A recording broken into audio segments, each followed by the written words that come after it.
Nevada County. It's your friendly neighborhood political correspondent. Here at Nevada County Media, I aim to educate and empower voters by interviewing local political leaders. My guest today is Mr. Ceci. Lou Ceci, thank you for correcting me, who is a Nevada City councilman. So thank you so much for being here today. Very happy to be here. So how was your summer? Summer has been very hot, really. I'm in one of those wonderful pre-1950 homes without air conditioning. Oh no. So I've arranged a fan, and sometimes in the afternoon I sit with my feet in a pan of water. Oh wow. So the cooler weather this past week has been marvelous. Yeah. Well, you've got all the tricks. Yeah. Did you go to the fair? I did go to the fair. It was wonderful. It was colorful. There were so many people there, and I enjoyed all the different booths. And I had some of my favorite snacks. Oh yeah, what are those? A hamburger and then a root beer float at the Chamber of Commerce booth on Treat Street. Yeah. So the fair burger, how does it compare to other burgers? It is better because you're surrounded by the fair. Oh yeah. You know? Yeah. They could do a lousy job, and I would still enjoy it. Nice. But they don't do a lousy job. They do a great job. Oh, good. It was tender. It was juicy. I was with my friend. There were people laughing. There were children screaming on the rides. It was perfect. That does sound perfect. Yeah. So Nevada City has quite an array of summer offerings. Oh, yeah. Have you been able to take advantage of those? Yes, I went to 2 of the hot summer nights. I was there with the Rotary selling duck race tickets. Oh. Interestingly, this year we're having a dry duck race. What? The Rotary usually has their duck race in Deer Creek. Yeah. But as you may have noticed, Deer Creek is dry. They had to divert it so they could replace the bridge on Nevada Street. So instead of ducks floating down Deer Creek, we're going to have little coupons with people's names and numbers on them. I'm going to roll them in a bin and then draw the winners that way. Yeah. Okay. It's a dry duck race. A dry duck race. Wow. Yeah, I guess we make do, don't we? We do. Yeah. So let's get into this. Tell me about your background and what made you run for city council. I sometimes like to say I have a checkered past because that sounds romantic, but it's because I've done so many things. I was a high school teacher in Southern Illinois for 5 years. Oh, no kidding. And then I got my PhD in a performing arts field called oral interpretation, or performance studies as it is known now. Got that PhD at Northwestern. Then I went to University of Northern Colorado and taught public speaking, television production, radio drama, video editing, and so on for 7 years. Okay. And then after 12 years in education, I decided to make some money. So I got a second degree in computer science, in artificial intelligence, in neural networks, believe it or not, in 1988. I didn't make a fortune, though. Did you stay in the Big Ten? Northwestern for your undergrad? Northwestern is no longer in the Big Ten. I think it's the Big 12 now or something like that. Yeah, when I was there, they had the worst college football program in the country. It made headlines. But I really enjoyed my time at Northwestern. It was a wonderful, beautiful campus there on the shores of Lake Michigan, and 2 of the worst winters I have ever lived through in my life. I went to U of M, so I know what you mean. You know. And then after 20-some years in the computer science business, writing software for companies like Skype, I retired. And I moved up here and I said, now what? And it turns out that I'm busier now in retirement than I ever was when I had a job. So I'm on the city council. That's one thing. I like to perform with Sierra Stages. I've been in 3 of their productions. I'm on the vestry of my church, Holy Trinity Episcopal, and I'm a member of the Rotary. So you do stay busy. Yeah. Wow. Yeah. So in running for office, are there any priorities that you brought with you that really sparked your interest and made you go, boy, I really would like to run for office? Oh yes. Well, the city's infrastructure is ancient. Not ancient literally like Roman, but it's 150 years old in places. We have we have sewer pipes that are older than some countries. And I was very interested in getting the infrastructure up to date. Protecting the city from wildfire was a very big concern of the people I talked to in my campaign. We are doing good things in that regard. We are reducing the amount of hazardous vegetation that grows around houses and on city property. We now need to work on bolstering our water supply and our sewage treatment. That needs to be brought up to date. And then there are the really big flashy things like replacing the bridge on Nevada Street, which is probably the best-selling show in town at the moment. People are always there on the bridge watching them work. Yeah. So coming in with these observations that you had in Nevada City, and you were able to be elected to the city council.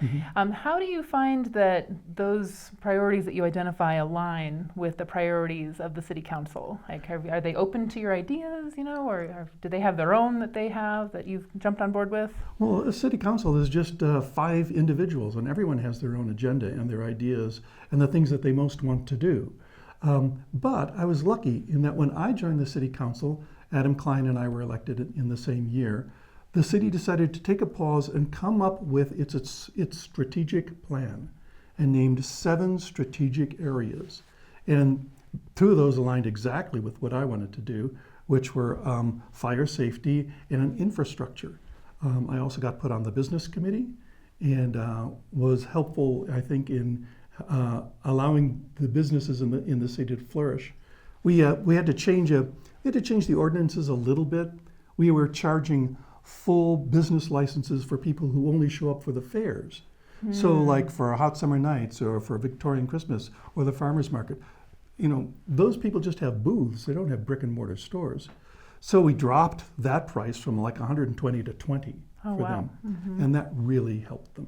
Yeah, I would say that's huge. Yeah. So you have a strategic plan, and this comprises a lot of what you guys do in your meetings. You discuss how to move it forward. Do members of the public show up and bring anything additional to you, like a hot button issue, like what's going on, like what's alive right now? Oh, sure, of course. We'll just take an example in the business community. We have a historic downtown, and preserving that historic look is difficult because people want to come to Nevada City, the historic downtown, because it looks historic. But how do you attract people's attention? So some people wanted to put neon signs in the window that said open, but that's not very historic. That's so specific. So, and one sign draws the eye and draws probably people, but if they all have signs, then it's just a distraction. So we had to come up with a way of saying that within the ordinances. That people could agree with, and of course some people did not. Some people really wanted their signs, but we had to say in the historic district you have to be historic. So what is the historic neon flashing sign? What's the version? The one that's off and hidden in the corner. You can have lighted signs inside your establishment. Okay. So long as they aren't aimed out the window. Okay. So for example, the bars can have, your Hams logo or your Schlitz or your Blatz. I'm probably showing my age there. Or Coors. But not aimed out the window at the passing public. And so what does the ordinance say? How they say you can attract people? You can have a light on a sign, but the sign can't be lit from within. I see. Okay, and now that's an ordinance. Yes, that's in the ordinance now. Yeah. Okay, and do people show up and protest this sort of thing? Well, they certainly. I would say they give us their opinion. Protest is perhaps too strong a word. Okay. We have had protests. We've had people who are urgent in their request that we do something about what's going on in Gaza. And that is so hard for a small town city council to have any authority to say what should be done by other countries across the ocean. However, I think we can come up with a statement of values, and we are working on that. Okay, and that's part of your current work right now? Yes, it's part of the work of the council. I am not on the 2-person subcommittee that's working on that statement. Okay. I gave them the wording I thought would work, and now they're working on it. So let's say a member of the public would like to have input on that kind of thing. What's the best way for them to go about doing that? There are 3 ways. You can, of course, write us at any time. We all have public emails. You can show up at a city council meeting. The beginning of each city council meeting starts with public comment on things that are not on the agenda. And that is when we most often hear things that we as council members or staff aren't thinking about or aren't thinking we have any legitimate input on. And then there are items on the agenda itself that people can comment on. So those are three ways. In writing, show up at a council meeting and just say what's on your mind, or look at the agenda and see if there's something that's coming up. Okay. For example, tonight's meeting, we are considering subtle changes in the nuisance ordinance, the ordinance that covers public nuisances. If you have an opinion on that, show up and tell us. Okay. Sounds great. It sounds reasonable. So these concerns that come up and the priorities, among those, are there any that are kind of under the radar right now that you would like to make sure don't get dropped and are not overlooked by the public? Yes. I mentioned the water infrastructure. People don't notice water infrastructure until it stops working. Well, we want to get there before it stops working. This year, we happen to have a really good example of something that stopped working with the water infrastructure. It wasn't us. It was PG&E not maintaining the Spalding Dam outlets correctly. Yes. Then they had the unfortunate event of a landslide taking out a big flume. And as a result, water flowing into our reservoir, which is a little tiny reservoir up near the gun club, was reduced. The water that flows into, Scotts Flat Reservoir was greatly reduced. So we can draw on our own reservoir up until about right now this year. So August and September, our reservoir runs dry, and then we have to start using the NID water. Well, NID isn't getting its water because of the problems up at Spalding. Now people are going, oh yeah, gee, we need to do something about our water system. Well, there are ways we treat our own water, not the NID water, but our own water, that could be more conservative, so we would have more water longer into the year. We'd probably still have to buy NID water by the end of the year, but we could stretch it out a little bit more. Well, so thanks for telling me about that. And I was Sure. actually going to ask you how NID might have been involved with that, but you explained it, so thank you. Okay. So what have been some highlights of your terms in office? Have you had any achievements that you'd like to share? Well, I wouldn't call it a personal achievement, but I was chairman of the Fire Safety Advisory Committee when we passed our new vegetation ordinance. And that took a lot of discussion, a lot of input from the Firewise communities that are all around the city, and a lot of compromise, because we came up with this wording and then one group wasn't satisfied. We came up with another wording. We realized it wasn't in parallel with what the county was doing. So we wanted to make sure that what the city was doing was the same as what the county was doing. Because if you walk down some of the roads in Nevada City, you walk down just, let's say, Old Downeyville Road, you will pass from city to county without noticing. Right. So we want the same rules on both sides of that invisible line. So we did get that passed. Oh, great. It took us about a year, but we did get it passed. And this year, we have hired a person that is going to every parcel in the city and telling them how close or how far they are from meeting the vegetation ordinance requirements. Oh, wow. That is amazing. And we're not fining them. We're not saying, do this or we'll come after you with fines and stuff. We're saying, here's what needs to be changed. So we're using it to educate people.